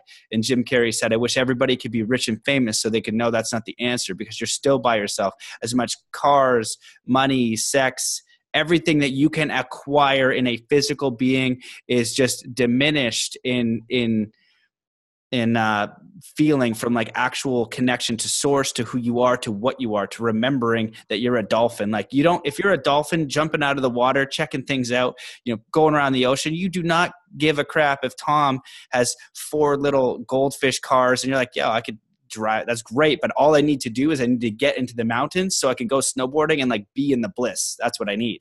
Right. I don't care if I take a super Range Rover, which would be cool. I do like cars, and I would prefer the Range because it's dope. Yeah. But it's not necessary to get my ass in the mountains. I'll take the damn bus if I need to. So there, that's my rant. Yeah, you always cut. Absolutely. Look, and I know, like, it's hard for people to come to terms with, and especially to hear me, I'm all excited, I'm animated, I'm right into it, but I'm actually very practical about it. I create businesses that make money. I have a mortgage. I have houses. I feed myself really well. I exercise I constantly strive to obtain a balance in my human life, because I've essentially, you could say, I've really worked hard to reverse the world, and to literally train myself to perceive reality from the inside out, where most people, the symptoms of coming into this world as a human being, we're taught to perceive the world from the outside in. And so we look around where we see others, oh, we're going to do what they do, or, oh, they're telling us to do this, we're going to do that. And there's nothing wrong with that at all. See, there's actually nothing wrong with it. There's everything right with it. But because nobody said, guess what? There's actually 2 ways you can perceive this right now. You can either perceive it from the outside in by being influenced by the appearance of everything, or you can perceive it from the inside out, where you're like, okay, everything's happening around me, but do I really need to be guided by their influence? Or is there something actually that's guiding me that's from me? And because nobody has taught us how to do that, because nobody has encouraged us to do it, it seems foreign, or it seems weird. Even people who will question this till they're blue in the face, at some level are questioning it, because they know there's a part of them that is like, there's something more than this. But they're seeking to understand it in the same exact way that has conditioned them outside of it. So all right, let's try to be super I'm going to talk calm and normal. I'm going to speak. Well, the one I want to share, though, that is literally Einstein's quote. The same mind that created the problem can't find the solution. It will never find it. And that's the key. So please continue. Yeah, but Einstein. Exactly right. Helping you know, it's not about getting rid of memory. It's not about getting rid of belief systems. All these things are very helpful and very necessary because they get us to different plateaus of perceptive experience that can further enable us to go to higher plateaus. So it's not just like, all right, I'm living in my life and I'm stuck in the world and I'm in my mortgage, my career, my family, and all of a sudden you're driving down the road and bam, you're just wide open. You suddenly experience yourself as a unified field of conscious energy emanating from the core of your being, connected throughout all space and time, and then you're just driving behind your car again. Not what we're talking about. That doesn't happen for most people. It didn't happen for me like that. But what does happen is that we can realize that things like this are very possible. Like you were saying, like Wayne Dyer and others who live in places where they haven't been as conditioned, mentally conditioned as we have in these Western worlds. And so they're more open to the reality of miracles being possible. And these people have also created their own set of belief systems that are actually encouraging more miracles to happen or more greater awareness. So it's a double-edged sword. It goes both ways. But the trick is this, is to realize that we are born into this world, okay? And do you remember being a baby? I haven't talked to anyone who's like, yep, I remember this and then that. I don't remember. I remember having 2-3 years old, memories started to come in. But I know that I was born into this world. And even though I don't remember exactly what was happening, there was still awareness there. Something was aware in me. It just had yet to become programmed, to become conditioned with these belief systems, with this idea that I'm this person having this experience, this is who I am, this is what everybody expects. That hadn't been instilled in me yet, or any of us yet. Not directly. Yeah, we're influenced by, just being around or whatever, and people are talking about it, but there was still awareness there. And what is that awareness? It's funny, we forget talking about water. We'll have to do this a whole other time, but I know. I thought about that a while ago. And I was like, I did title it water. I was like, nah. The flow of consciousness instead. Yeah, water. Well, I don't know. We did say a few sentences, so we covered. But in a way, it comes back to that. That's like essentially what this is. In this pure state of awareness that we all were as babies or little kids, that is the purity of consciousness, just like the purity of a natural spring or the natural purity that exists in nature when it's unaffected by human cause or industry.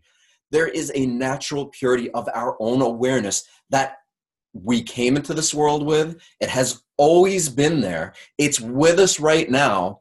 And when we die, which is what happens to most people, and I'm on your camp, when you begin to tap into these things, like you really despite, okay, it's still a belief. It's still conditioned perspective. Doesn't mean that it won't happen. It might, but you know what? It's still people believing things. When you know that everything is unlimited and that everything is pure potential, how can you box yourself into any kind of parameter unless you choose to? And that's where you begin to develop wisdom and discernment, and you realize how powerful your mind is, and you begin to conduct yourself in a way that is more in alignment with the biorhythms of your body, with the balance of your body, because essentially what you're looking to do is equalize your perception of self, meaning that you're coming to this experience where you've reversed the world, you've turned it inside out, and essentially it's just that. You've allowed the purity of your consciousness to be the dominating, primary, motivating force of your awareness, and allowing it to guide you to think thoughts, to make decisions, to engage in actions around the world from that pure, innocent, loving place first and foremost. That's really what we're talking about doing here. And that is a personal choice. Sure, people can laugh at it. The trolls can, but really essentially it's just people don't want to take responsibility. They either don't want to take responsibility for doing the work, because this isn't necessarily easy at all. It's actually very difficult. It's simple, but there's a lot of undoing that needs to be undone in order for a lot of redoing to naturally occur, you know? But we are doing exactly just that. We have to come to terms with the value of this, what it means for not only us in our life and the potential, what does it mean for future generations? What does it mean for our kids? What does it mean for the people down the road? Because it doesn't take any amount of intelligence to look around at the world right now and see that the way most people engage with the world is life negating. It's not life affirming, it's life negating. It's very destructive. And you know what? We as individuals can begin to reverse that trend by reversing our own perception of it. When you just let go, forgive yourself, love yourself, appreciate that you are not only who you think you are being afforded the gift of thinking that you're a person having a human experience. And when you really begin to start living from that place and train yourself to live from that place, it's like the biggest weight in the world gets lifted off your shoulders, because you're no longer in a prison of self-conscious self-perception. The gates to true freedom begin to unlock. And sure, you see the results in your life around you. Your life becomes better and more productive, but that's not why I do it. That's not really why anybody who's truly doing this is doing it for. It's because you know, if what you are is the miracle of life, a gift that is, you know, animating the brain and body, then what does that energy really do? And this is where it gets way out there, and we could go off on a whole other thing, but this is where it gets really intense, because suddenly you're not you. There's this one life form that's becoming aware of itself. It's trying to develop and become more self-aware of its own selfishness and selflessness at the same time. And it's creating a duality, and it's almost like it's animating everything that we're experiencing so that it can work itself out through us. And to, you know, for me to say this, it's really difficult to say, but to experience it is an entirely different thing. And that is something that you come to, and you come to terms with it. And as scary as that might sound, like I don't matter, this doesn't matter, this is all an illusion, you realize that there's something that is not an illusion. There's something that's very real. There's something that matters more than anything we have ever perceived in this world. And that's really what all this is about in this world. There's no us and them. It's not us and the Illuminati. It's not the government and them. None of that is actually real when it comes right down to it. When you're perceiving reality from your base consciousness, from the purity of your consciousness, free from all conditioned thoughts, beliefs, behaviors, actions, then you begin to have the direct experience of what it is that unifies us all. And when you have that experience, you can't really do anything but just be in awe of it and love it and want to, like, how can I serve its greater unfoldment in this world? Because that's all there is anyway. I tried to keep it down to earth. Yeah, wait, I thought like 20 minutes ago, you're like, okay, I'm gonna tone it down. I'm super animated. Here we go. But that lasted for maybe, I don't know, 1 second. It's wonderful, man. I am in total resonance with what you're saying. And it is even, for me, because I've had these experiences, like, let's just say you're the goldfish, and when you have a dolphin experience, you jump out of the water, you see stuff you don't understand. So I know what you're talking about. And having those experiences, I know that you're fully in alignment, because it's the faith. But everyone who hasn't had the experience, number one, it's not about attaching to that experience about jumping out of the water. You don't need ayahuasca. You don't need some sort of awakening 5D crazy experience. You don't need all this stuff. A lot of I think, like, teachers and people out there, they put it on this pedestal. It's not what it's about. That's like a glimpse into the lesson of what you already know. You can just go in and connect, just be silent for a second, and you'll realize, like, this is true. And so, as you're talking, my mind is kind of thinking analogies and kind of piecing it together and just deepening my own understanding. And what I believe you keep speaking to and referring on is like getting in touch with the universal universal flow, nature, God, universe, everything, life, just life happening everywhere. So it's this huge, massive mega stream coming down, right? This life is just enormous. If you've ever been caught in a wave surfing or something, this is just so unbelievably powerful. And so you got this little tiny, energy in there, and it's happening, and you can kind of just go out and flow and cruise it, and it's like, I got you the whole time. You're totally going to be cool. And so we identify with ego. We're just identifying with who we are. And then we're doing the thing where we're judging things and we're not allowing them. And we're resisting stuff because, I'm Matt. And what I really want is Mercedes because I like cars and I want to be able to travel first class and I want this and I want that. And, I'm like, cool, I can work towards that as a co-creator and travel freely and expand my awareness and do my thing. But I got to resist now because I'm going to miss all of the journey along the way. I had to learn how to go over a jump before I could do a backflip, before I could try like a different style of backflip, before I could try a double backflip. Like it's just a process. And I love when you engage in it, you're loving life, you're experiencing life. And so, a simple idea with that would be if life is so huge and I'm sitting there and there's like, I just use monks as an example, where at like Zazen or something. And I sit there and you're beside me and my buddy's beside me. And I just take my consciousness, like my awareness, which I can choose. And I just imagine that I'm the person beside me and I just hold my consciousness in that body and let's make it ridiculous. Let's imagine 100 days. For whatever reason, you have to do this for 100 days. It's some sort of weird thing that's happened to you and there's no choice. Well, what happened is you would disidentify with who you are and your consciousness would come over here. And then you would be at this point, you'd be like, oh crap, if I can move my consciousness to this other being or whoever else, then what the heck am I? And then, so that's the point of being this creative force, this universal force going through you, going with you and observing it back here, where it's kind of like, I'll also say like, it's like I'm on a rocket, and I'm just booting through outer space at 1,000,000 miles an hour through like just all this gnarly stuff. And Matt, the identity, is just the dum-dum guy trying to like look at it all like, holy smokes, it's so far beyond what you could know. It's just so far, but you get tricked into thinking you know things. And I know that you don't know crap. You don't, because I know for sure I don't know anything. You know what I mean? Like on the podcast, like, oh, this is like, I don't know. My mind has been shattered. Like I really don't know.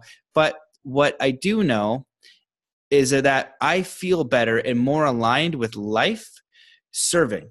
I feel like it's easier. I feel like it makes sense. It feels natural. I feel human. I feel expansive. I feel like the signature counts. And that comes from in me, and life is supportive. And this is the energy that you're inviting people to come to, but you have to unplug from the illusion of life entropy, of death and decay and all these things through your action. And the more and more people do that, just these simple things of being kind and being aware. And, it's not easy. Like I had to call a friend today because someone on the last podcast with Gerald Clark was just like, oh, he called me a dum-dum.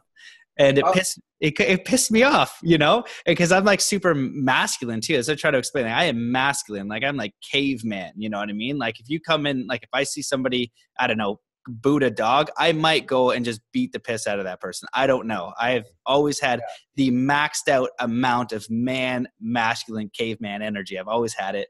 And so I look at this, but my mom is like the sweetest woman in the world. And it's like, what would love say? And like, I'm annoyed, and I'm like, yo, come here and call me a dum-dum. Like, I don't know, man. I'm doing my best. You're sitting there on a keyboard talking crap. I might be a dumbass. I might be a hero. I might be a villain.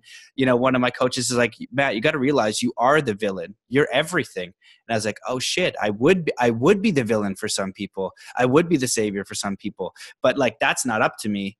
It's me to align with me, and just do that the best I can and know if I'm aligned or not. Right. And so, it took a lot of, it was hard not to be like, F you donkey, looking at your profile. What do you know? Like the guy wrote 2 books, I got 150 episodes. but like the man's like, you're a dumb Oh, dick, so that's it. It's not hard. It's not complicated, but it's hard. It can be very, very hard. And that's just the point I wanted to draw to that. And so being of service, being kind is something you can do. And that automatically puts you in the resonance with the universe, because the universe is supportive. It is loving. It is caring. And then you can stop figuring out how you're going to do all these things, because that natural resonance of love and gratitude starts to sort it out for you. The force comes in and kicks it online. You start kicking and screaming, and you're just in it, doing it. Yeah. Look, I know it's weird. It's one of these things. It's like, I try to come to terms with like, is the universe love? It's like, it's hard to explain. Like, I don't know, but I know what I am. And I know that by being aware of it, I can be a reflection of that love and share it and be it. And that's, I think, really like essentially what we're talking about here. It's like this co-creative process of taking something as raw as life, this like this wild, untamed force, like, and channeling it in a way that is very much in the flow of it, not resisting it, but trusting it, and like, but kind of like directing a little bit, like, all right, I know that it's all you, it's all flow, that's all there is, but I love you enough to realize that I also am a part of it. And I trust that part. I really do, as hard as it is, and I'm going to just do the best I can to be what in my own conscience is of value to me. It's like you said, when you treat others in a loving way, when you are in service to others, it makes you feel lighter. You feel good. You feel like, okay, there's purpose. And essentially, these are the things that matter. They're the only things that matter. And the more we stop living our lives in a way that it's very selfish from a negative perspective, the more selfless we become, and the more our selfishness gets enhanced in a very positive way, in a very giving, life-giving, nurturing kind of way. And it's like, it's about being, I'm really masculine too, but you can be super masculine and super feminine, because it isn't actually about being masculine or feminine. Even those two polarities, or our current understanding of them, it's a separation. It's a form of understanding two different things. There's a balance point that exists within everybody, within all beings, male or female, within animals, within the planet itself, within all of it. And you know what? Success is the progressive realization of a worthy ideal. I love that quote. I don't know who said it, but it means so much, because all this, we just talked about a lot tonight. We got into some deep things. I know some people are probably like, what the heck, just like, what are we even talking about here, But by realizing that success, whatever you're looking to achieve, like if it's becoming one with the universe, it's the progressive realization of it that leads you to a place where there's success, where there's an experience of, okay, this makes sense, and it's real, and it's, it's grounding itself into my very physical presence. And then, something else too, that this whole idea of illusion, it's not that this isn't real or that this is an illusion, because it's just the appearance of illusion. This is actually very real. Everything that's happening is real. It's very real. It's so real that if we had any idea how real it was, we'd be conducting ourselves in ways that are completely different from what most of us are doing on this world. But it's in that's just the point. The more we become aware of the essence of what it is that really allows us to be human, the energy, this electrical, miraculous type of energy that's animating our very physical body, creating bioelectric fields.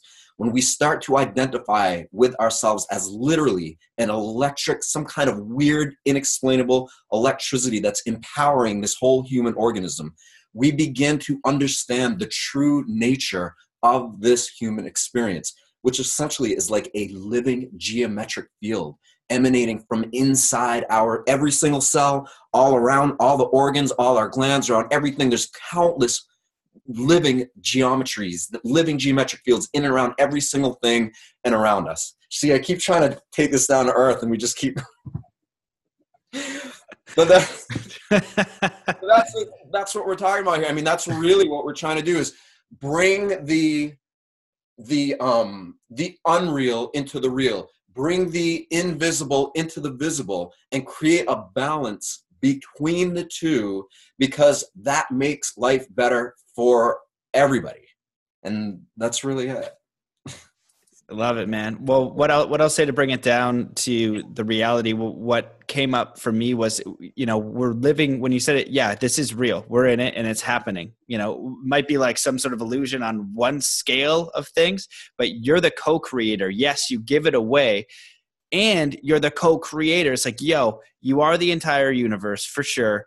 And also you're going to make like a unique signature point, right? It's all perfect, but you're going to get to kind of drive and steer your energy, your unique thing. So you're definitely both. And what came up for me is like, yeah, people, if you're going around and you don't realize like how real this is and how much you matter and how much you can make a difference, every single person can make such a massive, ridiculously humongous difference. And it doesn't even need to be a huge company or things like that. It could be, but it doesn't need to be at all. Literally just connecting with who you are.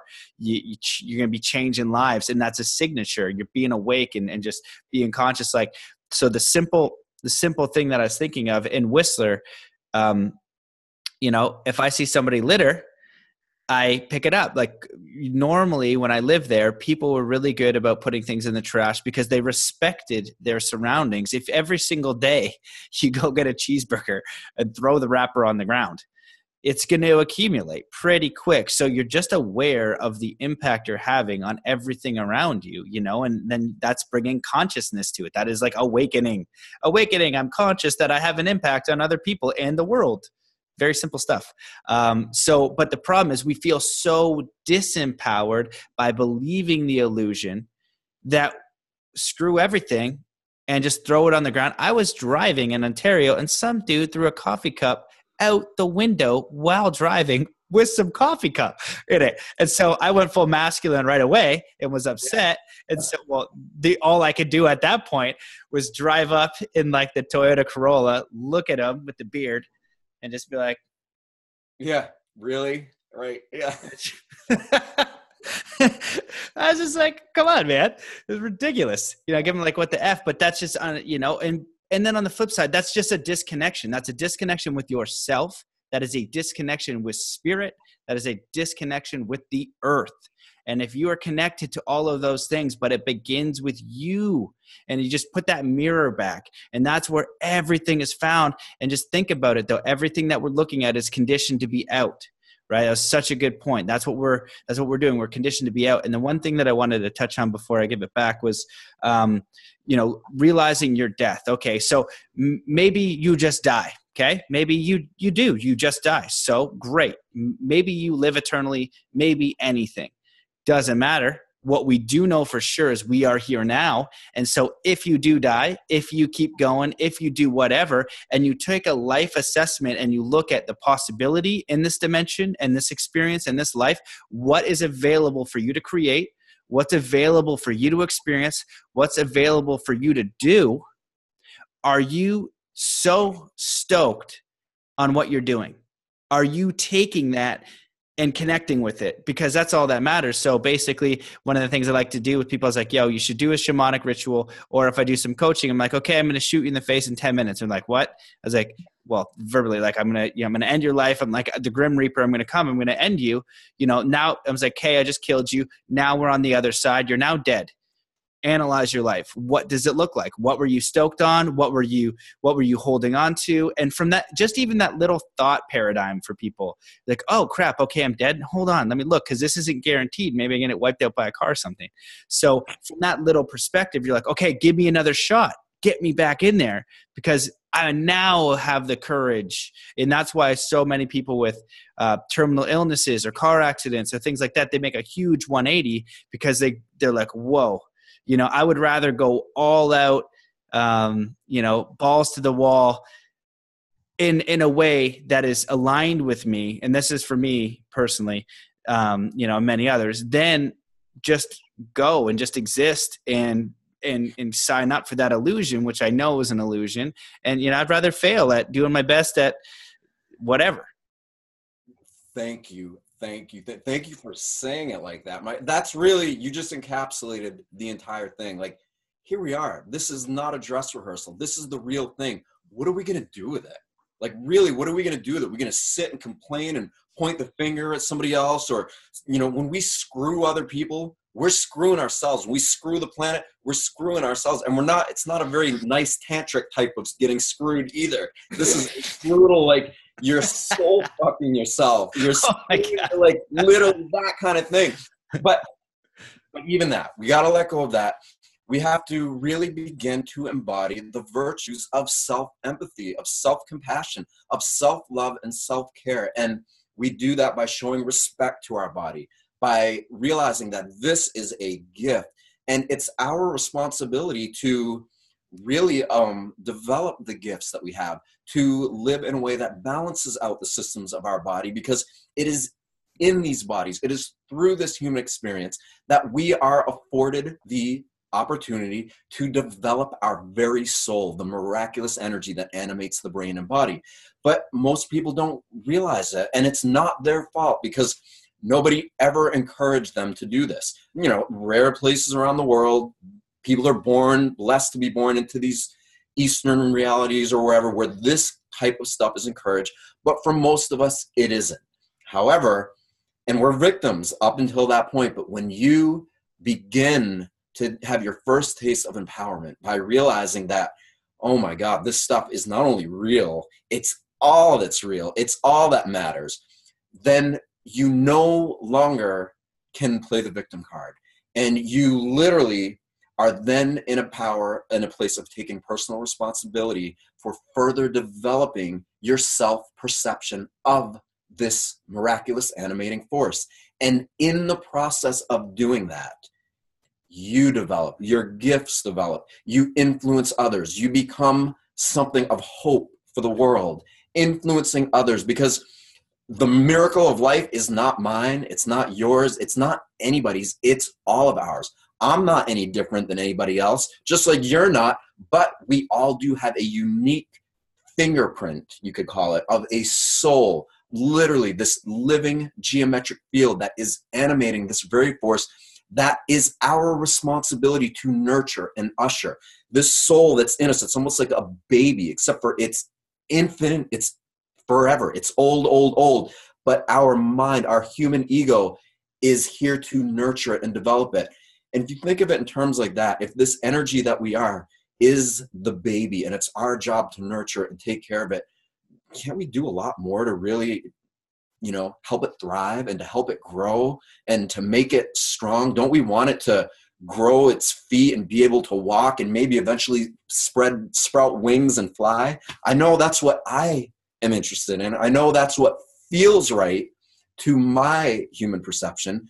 And I've met a lot of other people who feel the same way, like you. So that's awesome, man. Yeah, I really like that. I like the way that you worded that in the sense that taking responsibility for nurturing your soul. And I kind of saw myself as a plant. So you come, I don't know if this analogy worked, but I'll just go with it. You got a plant as like some sort of higher level being, and you're looking at the plant, and the plant has an existence, and you can come and give it water, sunlight, bring it outside, or maybe something more like a dog or something, more options. But the thing is, we're not nurturing ourselves. Many people are out there, they're not nurturing their soul. We've given our soul essence to somebody else, and that's disempowerment. When you don't have any options or freedom, you're disempowered. I can't do this because I would love to snowboard, but I can't, bro, because I got to go buy this house and I got to go work in cars and I got to go do what I got to do. You know, I've just disempowered because I've signed up for a reality that was someone else's creation. And if you go the other side with it, and you start nurturing the soul, you are connected to that, again, source spark, that stream, that nature, God force, whatever you want. And that wants to nurture you. And that thing is 100% on your side, fanning your fire there. Frig, yes, go for it. You know, I have got you. Thank you, because I know what you're doing. If it's aligned with you, which is in alignment, it resonates. It's going to resonate with the community you're around. And that is natural harmonic growth, where you're either growing or you're not growing. And a lot of people are decaying, and it's because it disempower themselves. So I really like that idea of nurturing yourself. Are you nurturing yourself? Are you, I just say, imagine you're a kid, you're 5 years old or 7 years old, how do you treat yourself? Because adulting is stupid.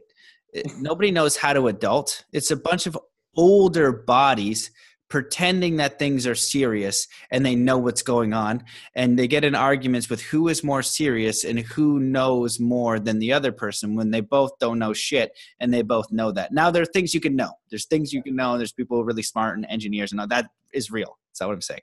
But on the grand scale of like going dolphin out of water and seeing things scale, that what you could know is like, fractally incomparable to what is possible to know. It's like you get this tiny piece of like a grain of sand in all of the beaches, in all the universes, in all of the dimensions, in all of ever existence, times 100 trillion billion in a number we don't understand. It's just gone. Can't do it. So then you're humbled to your core thing, and you're like, hey, cool, surrender. What little tiny thing could I do? And then the universe is like, yo, what do you want to do? What feels good? Do that, and I'll be stoked, and I'm on your side. Go do the thing that feels good, because that's your beacon, your feeling, and it wants you to connect to that miraculous feeling, because this life is supposed to be joyous. Who sold you the fact that life wasn't supposed to be joyous? Who sold you the fact that life was scary? Who sold you the fact that you were limiting, that you're not worthy, that you're not good enough, that you can't do it? Who sold you that? And you can, at any point of awareness, let go of that, because that is not the truth. And if you sit in yourself for a little bit of time, you will know that, because it's a thought. 3 deep breaths, 5 deep breaths, you're connected, and that's it. And then the mind will come back online. Your memories will come back online. Your identity will come back online. And these are all forces like a string, like little hooks in you, pulling your energy, disempowering you, disconnecting you, taking you away from the unity of all of existence, from that experience. It's like the absurdity of trying to do that to a bear. If a bear became conscious, it would be so absurd. The bear would be like, you got to get out of here. I'm just going to go sit down near this tree. Then I'm going to scratch my back on it. Then I might go catch a fish. You got problems. And we're psychotic in the sense that we're fractaled in our minds and so disconnected. And really the oneness, when you talked about, that is the truth. It is one. In the life and teachings, it goes like when you meditate on the oneness and source and life, like meditate on all life, going through all things, they say it might be easier for you to just come to the understanding there's just one of you here. I was like, huh. And I've heard that a few different times, and I found that's interesting. So if you cared about every single thing outside of you as much as you should care for yourself, your life is going to be great. The problem and the immediate breakdown is you don't care about yourself enough to honor yourself, to nurture your own plant, to trust yourself, to go with your intuition, to go inside, to honor who you are. And if you can do that, you won't dishonor other people, because it's not possible. You can't do it, because it becomes dishonoring yourself. So you got to come back to that first. Oh my God. I couldn't have said anything. You just said everything that I would have said better than me. Like that's it. And that's what we're here to do. We're here to encourage each other to bring out the best in one another. I don't look at people who have attained more as a competition, or I look at, okay, how do we support each other for a common goal that unites us all in a way that is beyond the confines of what we're normally used to experiencing things as? That's what matters. Where's the one heart? Where's the one soul? That's what matters to me. That's what I care about. Otherwise, I have no interest in engaging with this world on any other level less than that. And hardcore heaven, yes. Heaven on earth now. New earth now. Man, beautiful. Brother, man, this has been so great. I didn't think it was going to go this way, but it was a really great back and forth where you would just load it up so good. And then I had to like draw bridges and then feed back, and just load it up again and then draw bridges and feed back. It's really, been a privilege to chat with you. I'm so glad for what you're doing. We didn't get into water, but water is important. You have the world's best water, as I understand it, or at least some freaking outstanding water. So that's there. before we shut it down, feel free to go into anything that we didn't cover that you'd like to chat about, any closing statements that you want to share, or even open up a little bit. It's totally fine too. And just thank you, man. It's been fun. Well, first of all, thank you for having me on. And yeah, see, it's funny as we're talking, I'm like, oh my God, there's a million directions we could go with this, you know? So but of course it is. We're talking about infinity, and within infinity is everything. But I do want to say this, and it's something that I see people struggling with a lot. You know, we have this idea, like, why should I get to feel joy or experience joy when there's so many around the world suffering? And you know what? Here's what I say to that. If you are in a place in your life, in a part of the world that is not being subjected to the atrocities of the worst of human behavior, then isn't it your responsibility to develop your own joy, to develop your own virtuous self, so that you can go out and help improve the world, bring that joy, that empathy, that love and compassion to those who don't have it? Isn't that really kind of, and who are we, if we have the opportunity to be a joyous reflection of reality through human form, if we have the ability to really, truly embody the best of what this human experience offers, who are we not to take responsibility for developing that and then going out and reflecting it and presenting it to what we perceive as the worst of human behavior?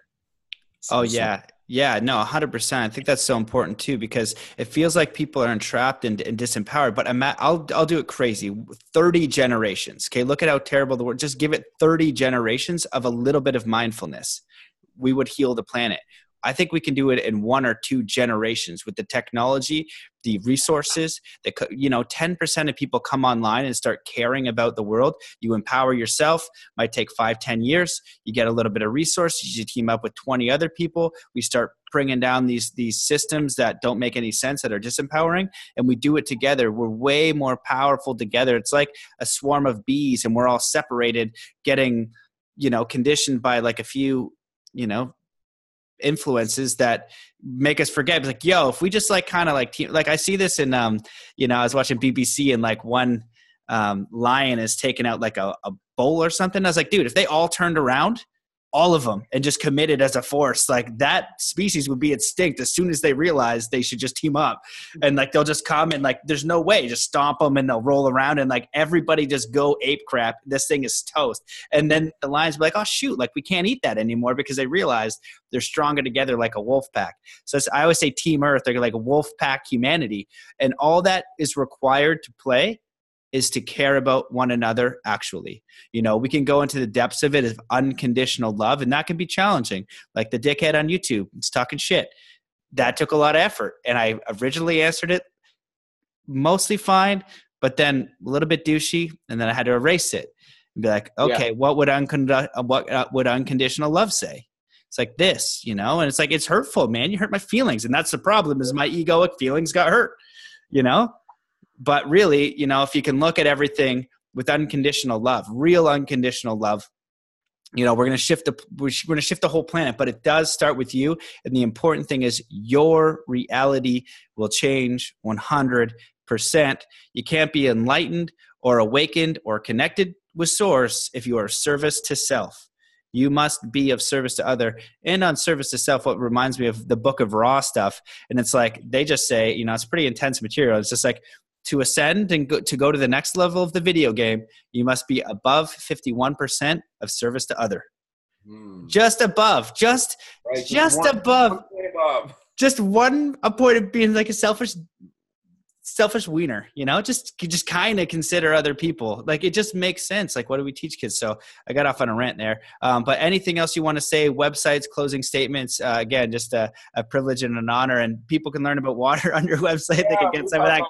But I need some of that water. I read the website. I was like, yo, how do I get this water? And maybe even any tips, like just a general quick tips of where can we get good water easily?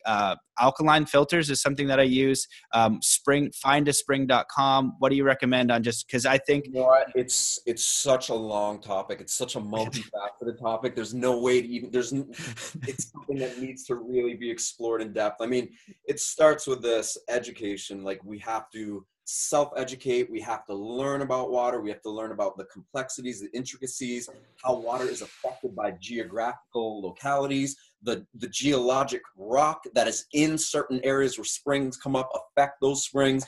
It's a very multi-layered process and thing. But the real thing to understand is that water, as important as it is and as unifying as it is, and that's what we started this whole talk out with, it's not more important than the one thing that unifies us all truly, which is this source of consciousness. It literally, that is it.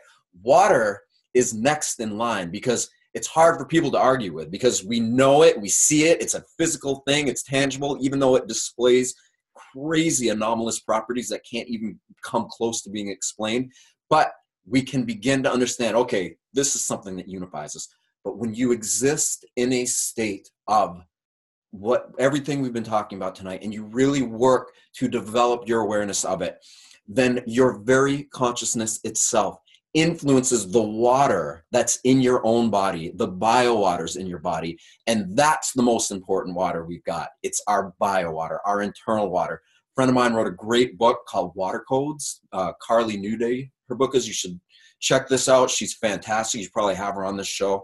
But understanding the physics, both spoken and unspoken, of water is paramount in today's world. The natural foods industry, health and nutrition, everything is contingent upon our understanding of water. So many nutritionists I speak with are in the, and I love them all, but in the dark ages when it comes to water. They've got food science down to an art, broken right down to the most scientific basis of understanding. But water is something altogether, because it includes so many different facets of our awareness of, all the things I said. So love yourself. That's the main thing. Unconditionally love yourself. Love others. Live from that place, and we will heal the waters in our body and of this world. And that's what it comes down to. Amazing, man. I love that. And I love how you said it is consciousness. I totally consciousness first as the one. And that's for me, that's what God is. God, nature, source, life is consciousness experiencing itself. And I know this because I can take Matt, dum here, getting mad at that guy, and place him over here. And then life gets to kick in. And that's the thing. When I go to sleep, I'm not worried if my heart's going to beat. Life's going to do that for me. Not worried if I'm going to keep breathing. Life's going to do that for me. And it does it for you. And then in the morning, Dum comes back in and he does his best. I was like, yeah, well, okay. When he comes back in, if you take the time to do that, that's self-love. You're putting the soul, the animating force, the reality of why you exist as a priority in your life. You're loving your soul. You're literally saying, you know what? It might not be as tangible as the reality I perceive around me, but I know it's there. I know it's real. And I'm going to trust that I can love something that I can't necessarily put my finger on. And you know what? When you do that, that soul, that energy, that living geometric field, that unified field of conscious energy that unites all things great and small, begins to love the water in your body, and you feel it. You exude it. It's not a joke. People don't believe it. Try it and keep trying it until you feel it. And then once you figure it out, don't ever listen to me or Matt or anybody else ever again, because it'll be guiding you directly. And that's the point of it all. Yeah, 100%. Yeah, and I want to I like calling the dum brain. I think it's important, but I also think it's good to clarify that it's a smaller perspective, because you do have to love yourself. You just don't get access to the whole vision. So that's where the surrender part comes in, where the universe can see infinitely far, deep, fast, whatever, but I can only get a small fraction. So it's limited, because you got to love yourself immensely and realize you're not going to get every single piece. So you got to surrender to this piece that is bigger and that loves you unconditionally. And it starts by you loving yourself, communicating with that source. Now you have a two-way communication, and it's open, and you're permeable, like water can kind of flow through things. You're permeable through. So the way that you phrased it there was magical. I love it. So where can people find more about you and what you're doing? Websites, Get Good Water. Yeah. So I'm on Facebook. You can find me. My name, Seth Leaf Pruzansky. My water company, Tourmaline Spring. I have a certified organic sprouted nut company called Living Nuts with a Z. I talk about all these things. I'm a liver and lover of life and the potential of life. You can find, let's see, I sing. That's what I'm getting ready to go do right now. It's one of my passions. I love to sing and rock out and have fun. But yeah, just find me online. Type up my name and you'll find me. Awesome. Cool, man. Well, it was a pleasure. You are awesome. You are hilarious. I think I might actually see you in Maine. I'm going to go visit David Lombear. Yeah, So you're there. we'll talk about water. You'll come up there and we'll do something. Yeah, sounds awesome. Sounds good. I dig it. Cool, man. Well, I love you. Thanks for being it. Brother. Thank you. Each and every day. I appreciate it. Thank you. Peace. See you guys. Thank you, everybody.